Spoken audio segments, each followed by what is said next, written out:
সুধী সমাবেশের সম্মানিত সভাপতি, সুধী সমাবেশে উপস্থিত দিনাজপুর শহরের বিভিন্ন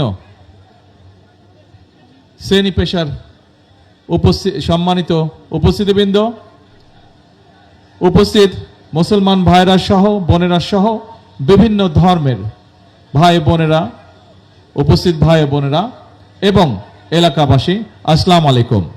কথার শুরুতে যেই কথাটা দিয়ে শুরু করতে চাই আমি, সেটি হচ্ছে যে দিনাজপুর, সাধারণত মানুষ বলে যে নানা বাড়ি কোথায়, কিন্তু দিনাজপুরকে কেন জানি সবসময় মনে হলেই নানি বাড়ি কথাটা আমার মনে হয়। সবসময় নানি বাড়ি, কেন জানি নানি কথাটাই সামনে আসে।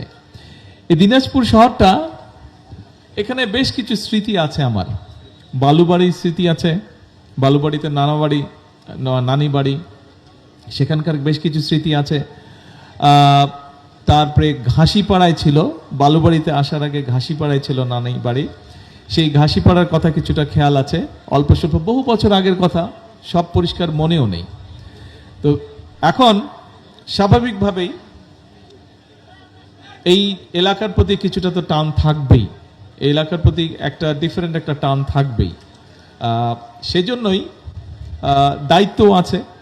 এখন যখন আল্লাহর রহমতে একটা দায়িত্বে আছি আমি, স্বাভাবিকভাবে সেই দায়িত্বের অবস্থান থেকেও এখানে যারা বক্তব্য রেখেছেন, ডিসি সাহেব থেকে শুরু করে চেম্বারের সভাপতিকে শুরু করে অন্য আরও যারা বক্তব্য রেখেছেন, সকলেই এলাকার বিভিন্ন বিষয় নিয়ে কিছু কিছু বিষয় উল্লেখ করেছেন, এলাকার বিভিন্ন সমস্যা নিয়ে।